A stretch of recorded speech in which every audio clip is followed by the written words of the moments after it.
Hi everyone, आप सभी anganwadi workers का यानी सेविकाओं सहायिकाओं का एक बहुत ही इंफॉर्मेटिव और एक बहुत ही यूजफुल वीडियो पर फिर से स्वागत है। आपको अच्छे तरीके से मालूम है, मैंने वीडियो में बता दिया हुआ है कि 3 जनवरी 2023 से आंगनवाड़ी केंद्रों को बंद रखने का आदेश आ चुका है। फाइनली जनवरी महीने के पोषाहार वितरण के संबंध में इस बंदी के दौरान किस प्रकार पोषाहार का वितरण करना है, आपको निर्देश उस ऑफिशियल लेटर में मिला हुआ था कि 3 से 6 वर्ष के बच्चों को घर पर जाकर पोषाहार देना है। तो फाइनली कितने दिनों तक ये पोषाहार देना होगा, कब तक देना होगा, निरीक्षण कैसे होगा और पोषाहार बना करके देना है या फिर सूखा राशन देना है, और बाकी 15 दिनों या 10 दिनों का जो 2 सिस्टम बनाया गया वो पोषाहार किस प्रकार वितरण किया जाएगा या खिलाया जाएगा। इसके लिए बिना टाइम वेस्ट किए जो नया ऑफिशियल लेटर पोषाहार के संबंध में आया हुआ है उसको हम दिखाते हैं, ये समझने की कोशिश करते हैं। वीडियो में देखिए, अगर आपको यूजफुल जरूर लगेगी। आई होप आप वीडियो को लाइक कीजिएगा, आप लाइक करते हैं अच्छा लगता है। हम आपके लिए ऐसी यूजफुल वीडियो लेकर के आते हैं। तो बिहार की सभी सेविका सहायिका इस वीडियो को पूरा जरूर देखिएगा। जी हाँ, पोषाहार वितरण करने के संबंध में जनवरी का नियम आ चुका है।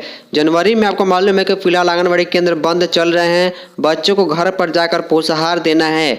तो पोषाहार किस प्रकार देना है, कितने दिनों का देना होगा और पोषाहार वितरण करने का डेट क्या होगा, पोषाहार बना करके देना है या फिर सूखा राशन ले जा करके देना है, और इस बार जनवरी महीने के लिए पहली बार जो है 10 दिन प्लस 15 दिन, इन 2 दिनों का पोषाहार का सिस्टम क्या रहने वाला है, सारी जानकारी हम आपको इस ऑफिशियल लेटर में दिखाएंगे, समझाएंगे। ये ऑफिशियल लेटर बिहार सरकार आईसीडीएस निदेशालय की ओर से जारी किया गया। इसकी संचिका संख्या है 25 और यहाँ पर जो है लेटर 4 जनवरी 2023 को कल शाम को जारी किया गया। लेटेस्ट जानकारी आपको इसमें देखने को मिलेगी।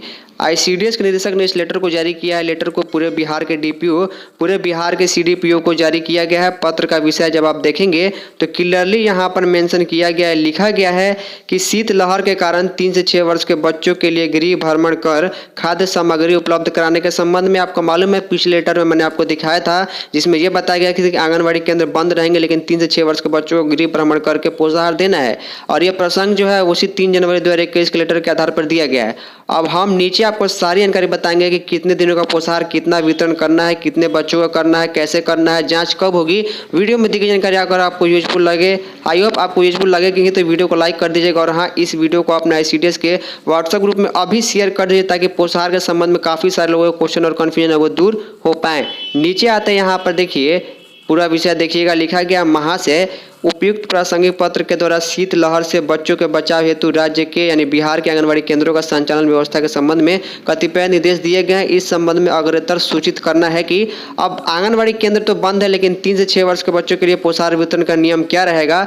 लिखा गया है कि गर्म पका भोजन के बदले 10 दिनों का पोषाहार खाद्य सामग्री वितरण THR निम्न तालिका के अनुसार किया जाएगा। नीचे एक तालिका दिया गया है पूरा डिटेल कि कितने बच्चों को किस हिसाब से चावल दाल या जो भी चीज़ देना है वो दिया जाएगा। समझ लीजिए पहला ही निर्देश क्या लिखा गया है कि बच्चों के लिए जो 3 से 6 वर्ष के बच्चे होते हैं जिनको बना कर खिलाना होता है उनको गर्म पका भोजन नहीं देना है, उसके बदले 10 दिनों का पोषाहार जो है THR सूखा राशन जो है वितरण करना है। लेकिन ध्यान से सुनिएगा, वितरण कितना करना है, कैसे करना है और जांच कब होगा। लिखा गया दूसरा निर्देश कि जो भी शेष राशि है, क्योंकि आपको मालूम है कि पोषाहार के लिए एक बार में 25 दिनों का जो है पूरा पोषाहार का सिस्टम चलाया जाता है, तो 10 दिनों के लिए तो वो बच्चों को जाकर घर पर सूखा राशन दे देना है। बाकी 15 दिन जो हो जाएगा उस 15 दिनों के लिए गर्म पका भोजन आंगनबाड़ी केंद्रों पर निदेशालय के पत्रांक इतना के आधार पर निर्देशानुसार किया जाएगा। यानी कि 10 दिन के लिए पोषाहार का सूखा राशन आपको ले जा करके बच्चों को दे देना है, जो आप बना कर खिलाते हैं वो सूखा दे देना है। और 15 दिन जो बच गया तो 15 दिन के लिए आपको केंद्र में बना के खिलाना होगा। सारा डेट आपको नीचे देखने को मिलेगा कब से क्या करना है। तीसरा निर्देश है कि चावल जो आंगनबाड़ी केंद्र पर उसका उपलब्ध कराया जा चुका है, ये आपको मालूम है। चौथा निर्देश है कि चावल की अनुपलब्धता की स्थिति में अगर चावल उपलब्ध नहीं है तो बाजार दर पर चावल को खरीदा जा सकता है, लेकिन चावल पूरे बिहार में सभी केंद्रों पर ऑलरेडी एडवांस में उपलब्ध करा दिया गया है।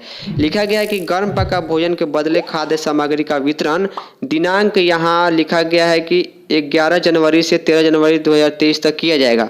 अब जरा ध्यान से देखिएगा, 10 दिन के पोषाहार देने के लिए जो है वो जो बना करके आप खिलाती है उसके बदले सूखा राशन बच्चों को जाकर घर पर दे देना है। 10 दिन के लिए ही देना है। फिलहाल डेट भी आ चुका है कि 10 दिन का जो पोषाहार सेविका देंगी सूखा राशन बच्चों को घर जाकर के गृह भ्रमण करके, ये 11 जनवरी से 13 जनवरी तक ही दिया जाएगा। अब ऐसा क्यों कहा गया है? ऐसा इसलिए कहा गया है क्योंकि 3 जनवरी से जो है वो आंगनबाड़ी केंद्र बंद है और ऐसा माना जा रहा है कि लगभग 10 दिनों तक बंद रहेंगे।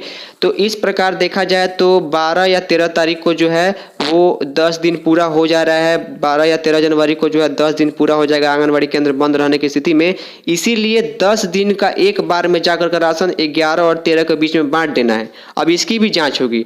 लिखा गया खाद्य सामग्री का वितरण आंगनबाड़ी विकास समिति के सदस्यों की उपस्थिति में करवाना सुनिश्चित किया जाए। 7वां निर्देश है यहाँ पर कि खाद्य सामग्रियों के वितरण का अनुश्रवण डीपीओ, सीडीपीओ एवं एलएस के द्वारा किया जाना आवश्यक होगा।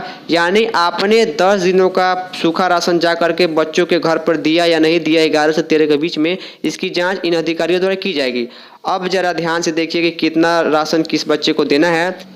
तो देखिए इस डिटेल में आपको मालूम चल जाएगा कि 10 दिनों के लिए 3 से 6 वर्ष के बच्चों को जो घर पर जाकर राशन पहुंचाना है, उस हिसाब से जो है चावल कितना बांटना होगा आपको बच्चों को, दाल कितना होगा, गुड़ का खर्चा कितना होगा और अंडा जो है कितना देना होगा।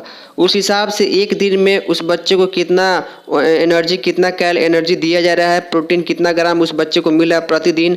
और यहाँ पर खर्च भी लिख दिया गया है कि उस हिसाब से जो है अगर 10 दिनों के लिए पोषाहार वितरण किया जाता है तो प्रतिदिन के हिसाब से यहाँ पर खर्च जो है किस चीज़ में कितना बैठ रहा है। तो इसको आप नोट जरूर कर लीजिएगा और इस हिसाब से ही अपना देख करके वितरण कीजिएगा। अब देखिए हो सकता है कि आपके यहाँ पोषाहार की राशि कम हो तो आपके यहाँ जो बच्चों की संख्या 36 हो, कहीं पर हो सकता है 30 बच्चों को ही पोषाहार खिलाना होता होगा। तो इस हिसाब से आप आवंटन के हिसाब से देख लीजिएगा। यहाँ पर ICDS के डायरेक्टर कौशल किशोर का सिग्नेचर 4 जनवरी का डेट देखने को मिल जा रहा है। इस लेटर का PDF मैं नीचे डिस्क्रिप्शन में उपलब्ध करा दूंगा, वहाँ से आप डाउनलोड करके इसे जरूर पढ़ लीजिएगा, समझ लीजिएगा। और कोई भी ज़्यादा दिक्कत होती है तो कमेंट कर सकते हैं या फिर अपने ICDS ऑफिस से पता कर सकते हैं। उम्मीद है वीडियो से आपको जानकारी मिली। इस वीडियो को शेयर जरूर कर दीजिएगा। तो फिलहाल के लिए इतना ही, धन्यवाद।